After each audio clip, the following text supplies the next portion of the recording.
제3 정부통합전산센터가 대구시 공무원연수원 건립 예정지로 최종 선정돼 고용 효과는 물론 많은 경제적 파급 효과가 기대됩니다. 경상감영 목판의 존재가 최초로 드러나면서 이제는 지역민의 품으로 가져와야 한다는 움직임이 생겨나고 있습니다. 섬유산업은 지역 발전의 견인차 역할을 했던 산업인데요. 대구 여성들이 체험한 섬유산업의 역사가 한 권의 책으로 발간됐습니다. 오늘 아침 중앙고속도로 7곡 부근 도로에서 25톤 트럭이 중앙 분리대를 들이받아 돌이 쏟아지면서 10중 추돌 사고가 났습니다. 여러분 안녕하십니까? 대구 경북 소식 전해드립니다. 꽃샘 추위가 매섭습니다. 건강관리 각별히 신경 쓰시기 바라면서 월요일 뉴스 시작합니다. 대구시가 정부통합전산센터를 유치했습니다. 대전, 광주에 이어 전국에서 세 번째인데 건립 예정지는 한적한 팔공산 자락입니다. 수천 명의 고용은 물론 지역 관련 산업에도 경제적 파급 효과가 커서 많은 기대를 모으고 있습니다. 금교신 기자가 취재했습니다. 팔공산 자락의 대구시 공무원연수원 건립 예정지가 행정자치부가 선정한 제3 정부통합전산센터 입주지로 확정됐습니다. 부산 등 4개 도시와 치열한 경쟁을 벌인 끝에 지역 최초로 최고 등급의 국가보안시설인 전산센터를 대구로 유치한 것입니다. 휴전선과 해안으로부터 멀어 보안성이 높고 자연재해 노출이 적고 기온도 적합해 전산 장비 유지에 좋은 팔공산의 장점이 인정받은 덕분입니다. 대구시는 당장 공무원 100명을 포함해 600여 명의 상주 근무 인력 고용이 창출돼 7천억 원의 생산 유발 효과와 2천억 원의 부가가치 유발 효과가 발생할 것으로 내다봤습니다. 또 유지 보수와 관련한 다양한 사업은 물론 각종 프로젝트에 지역업체 참여가 이루어지면서 직접적인 경제 효과를 가져다 줄 것으로 기대되고 있습니다. 공식 정부 예산만 1년에 약 1,000억 원 정도 되기 때문에 거기에 소요되는 인력이나 그다음 장비나 이런 것은 현지에서 바로바로 조달돼야 되기 때문에 더욱이 대선 공약으로 대구에 추진 중인 소프트웨어 융합산업 클러스터와 도청 이전터에 추진 중인 연암 드리멜리 조성 사업과 연계돼 지역 ICT 산업 활성화에 크게 기여할 것으로 예상되고 있습니다. 그러나 이번 장소 선정이 전산센터 건립을 의미하는 것은 아닙니다. 당장 6월까지 진행되는 기획재정부의 예비 타당성 검토도 통과해야 하고 내년도 국비 예산 확보도 어려운 과제로 남아 있습니다. MBC 뉴스 금교신입니다.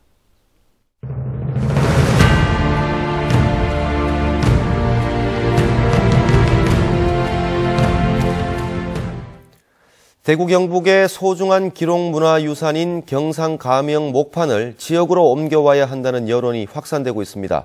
대구시 의회와 경상북도 의회가 필요성에 공감하고 힘을 합치기로 했습니다. 박재영 기자가 취재했습니다. 18세기에서 20세기 초 경상감영의 인쇄문화가 지역 출판에 끼친 영향을 비롯해 경상감영과 관련한 연구 논문을 다수 집필하며 평생 경상감영을 연구해온 장인진 연구위원, 지역의 문화재위원인 장 위원조차 경상감영 목판의 존재를 대구 MBC의 보도를 통해서 알게 됐습니다.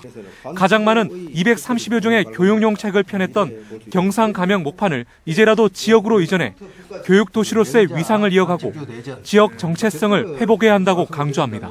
233종이나 출판되었음에도 그 책판이 없어서 상당히 아쉽게 생각했던 부분입니다.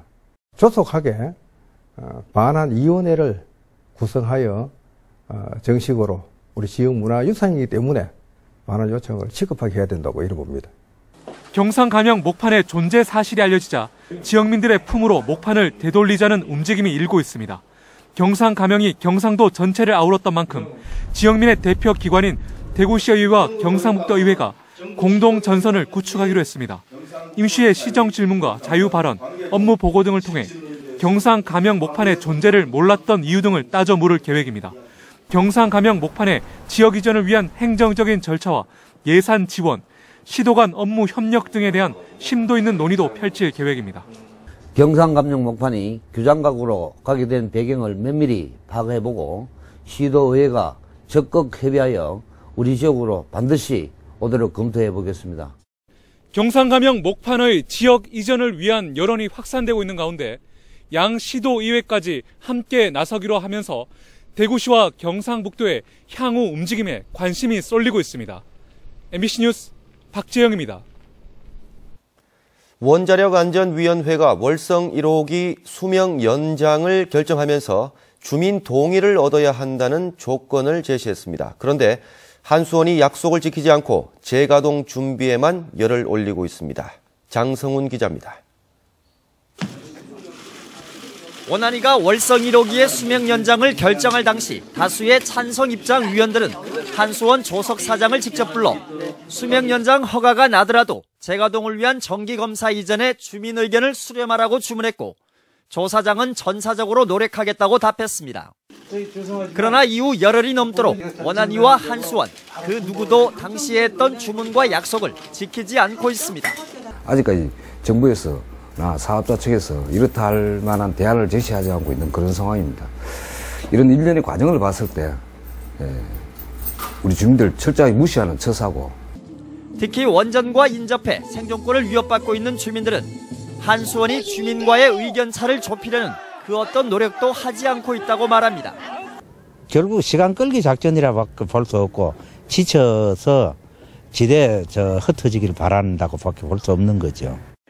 시민사회단체들은 한수원과 원안위가 주민 의견 한번 묻지 않고 수명 연장을 결정했다는 비난을 모면하기 위해 지키지도 못할 약속을 한 것이라고 비판했습니다.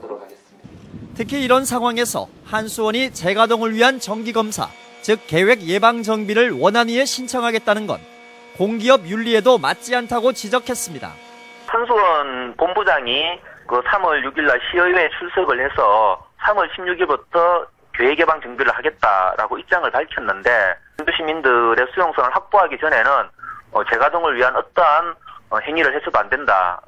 안전성 논란이 여전한 가운데 주민 의견을 수렴했냐는 주민 수용성 문제가 월성 1호기 수명 연장의 최대 쟁점으로 떠오르고 있습니다.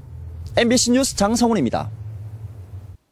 경상북도가 오늘 2015 대구 경북 세계 물포럼 준비 상황을 최종 점검하는 회의를 열고 최근 주한 미국 대사 테러 사건 이후 불안을 해소하기 위해 경주 현지에 행정부지사를 본부장으로 하는 경상북도 안전대책본부를 가동하고 검문 검색과 순찰을 강화하기로 했습니다. 경주에서 다양한 외교 활동이 펼쳐지는 만큼 경상북도 차원의 의전 지원팀을 구성하고 외국어 가능자 22명을 선발하는 한편 경상북도 수송대책반도 가동하기로 했습니다. 전국시도의회 의장협의회가 주관하는 지방자치법 개정을 위한 권역별 토론회가 오늘 대구에서 열려 대구시와 경상북도 의회 의원들과 교수, 분권운동 관계자 등이 참여해 20년을 맞은 지방자치의 현 주소를 진단하고 문제점 보완 방법을 논의했습니다. 특히 자치 입법권 확대 강화와 유급 보좌관제 신설, 지방재정 확충 등 지방의회의 역할을 강화하기 위한 현실적인 방법들을 토론했습니다. 대부분의 대학교들은 비용을 줄이기 위해서 경비나 청소를 용역업체에 맡기고 있는데요. 2, 3년에 한 번씩 용역업체가 바뀌는 바람에 최저임금 수준의 환경미화원들이 연차수당 같은 법에 명시된 권리조차 박탈당하고 있습니다. 윤영균 기자가 취재했습니다. 아침 7시에 출근해 정확하게 한 달 최저임금인 111만 6천 원에다가 식대 7만 원, 1년에 상여금 20만 원씩 3번을 받는 환경미화원 안봉래 씨. 10년째 영남대학교에서 일하고 있지만 용역업체가 바뀐 뒤 사실상 월급이나 다름없는 연차수당을 못 받고 있습니다. 다른 대학은 지금 경일대나 대가대 같은 경우는 월급에서 한 달에 한 개씩 연차 15개를 한 달에 한 개씩 탁탁 월급에서 탁탁 나오거든요. 대구대 같은 경우는 연차 15개를 1년치를 한몫을 줘요. 이렇게 용역업체로부터 3년째 연차수당을 못 받고 있는 환경미화원은 모두 65명. 금액으로는 1억 2천만 원에 이릅니다. 지난 2013년 경산지역대학 환경미화원 파업 이후 대학 측은 비정규직 처우 개선에 서명했지만 용역업체가 바뀔 때마다 갈등이 되풀이되고 있습니다. 제가 65세 내년에 정년퇴직인데 실업급여 혜택을 못 받습니다. 박근혜 정부에서 2013년부터 65세에서 실업금지를 열어 안 했습니까? 법적으로 보장되어 있는데 이 사람들은 그것마저도 돈이 갖고 있는 거 뭐 때문에 안 해주고 있습니다. 노동계에서는 이런 현상이 벌어지는 근본 원인으로 용역업체 최저 입찰 방식을 꼽고 있습니다. 최저가로 입찰하다 보니 용역업체들은 노동자의 임금성 수당에까지 손을 대는 겁니다. 비정규직 노동자들이 처우 개선을 하겠다는 의지를 좀 표명을 하면 전 최저 입찰 방식이 아니라 일정 정도 임금도 보존하고 노동자들의 기본 권리를 지켜줄 수 있는 계약은 대학본부가 의지만 있으면 저는 충분히 할 수 있다고 생각하거든요. 노동계에서는 정부가 공공기관 비정규직 보호 지침을 사립대학에까지 확대 적용해야 한다고 지적하고 있습니다. MBC 뉴스 윤영균입니다. 대구 경제를 일으킨 견인차 역할을 한 섬유 산업이 지금처럼 발전하기까지는 많은 여성 노동자들의 땀방울이 있었습니다. 대구 여성들이 체험한 대구 섬유 산업의 역사가 한 권의 책으로 발간됐습니다. 권윤수 기자입니다.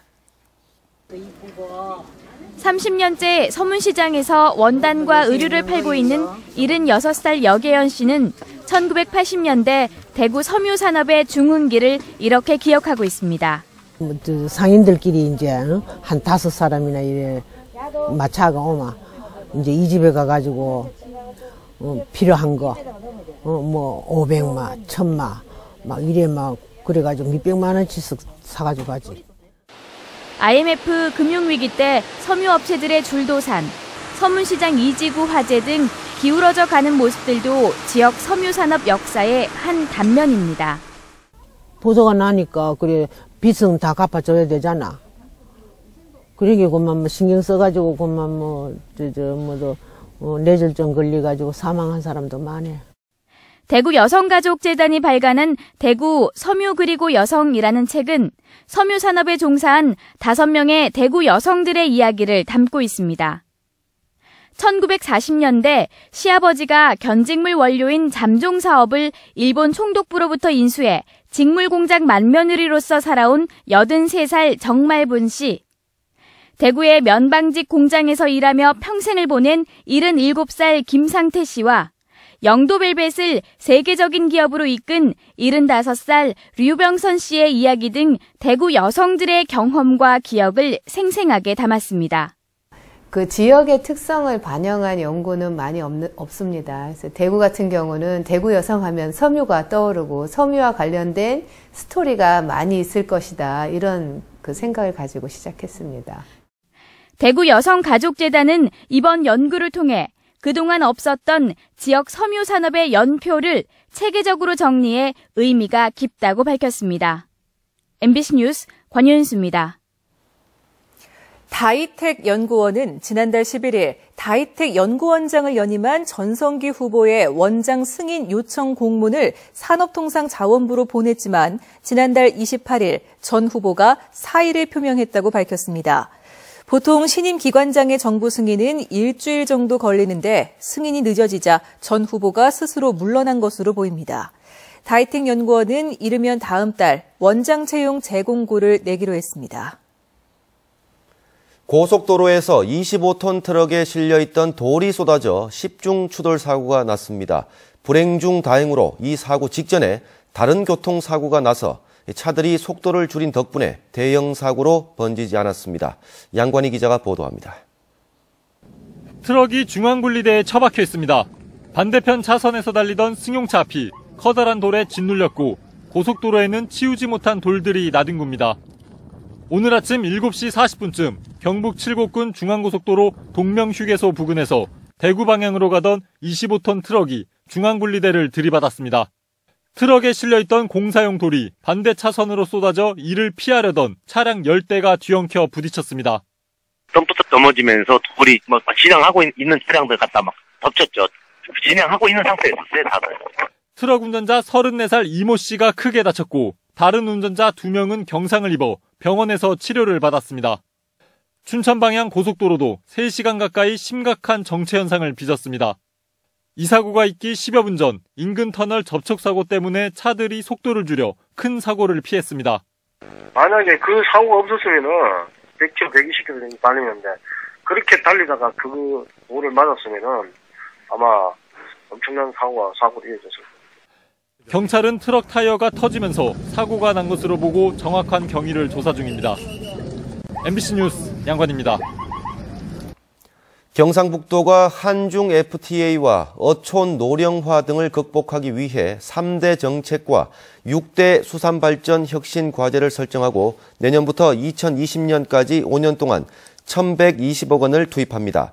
전통 수산업 재편과 고도화 실현을 위해 370억 원, 전통적인 연근해 어업의 구조 재편에 250억 원, 수산식품 수출 가공 6차 산업 구조 혁신을 위해 450억 원을 각각 5년간 투입합니다. 전국 금속노동조합은 오늘 대구고등법원 앞에서 기자회견을 열고 최근 상심 브레이크의 경우 사측이 해고자 5명에게 10억 원, 전직 노조 간부 6명에게 1억 원의 손해배상 소송을 하는 등 무분별한 손해배상과 가압류가 노조 파괴의 수단으로 악용되고 있다며 노동 3권을 파괴하는 손해배상 가압류 철회를 촉구했습니다. 지난해 6월 기준으로 전국 민주노총 17개 노조에 손해배상을 청구한 금액은 1,600억 원, 가압류 금액은 180억 원 정도 되는 것으로 추산됩니다. 창조경제와 창조도시의 새로운 가치관 공유를 통해 대구를 일자리가 넘치고 살기 좋은 도시로 만들자는 대구 창조도시 포럼이 오늘 출범했습니다. 영남대 총장을 지낸 이효수 교수가 대표를 맡은 이 포럼은 창조도시의 비전을 널리 공유하면서 대구를 발전시킬 새로운 아이디어를 찾기 위해 각종 학습 프로그램을 운영할 계획입니다. 대구지방경찰청과 대구지방변호사회는 오늘 업무 협약을 맺고 오는 16일부터 대구 수성경찰서와 성서경찰서 민원실에서 민사 구제 절차나 법률 지식 등을 변호사와 무료로 상담할 수 있는 변호사 상담 지원제를 실시하기로 했습니다.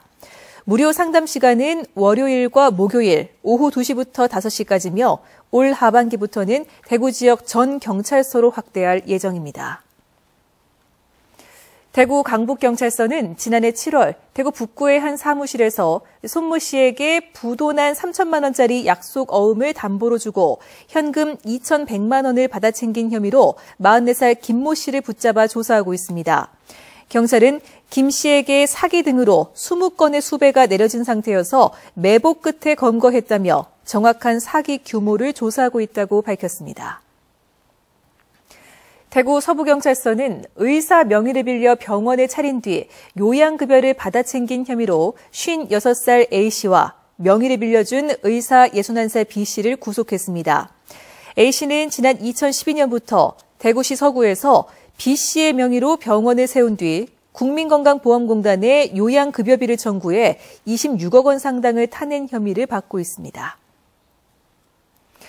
대구 동부경찰서는 어젯밤 8시쯤 대구 입석동의 한 도로에서 승용차가 앞으로 끼어들자 고속버스를 세운 뒤 승용차 운전자의 멱살을 잡고 밀치는 등 폭행한 혐의로 고속버스 기사 김모 씨를 불구속 입건했습니다. 네, 지금까지 대구 경북 소식 전해드렸습니다. 시청해주신 여러분 고맙습니다.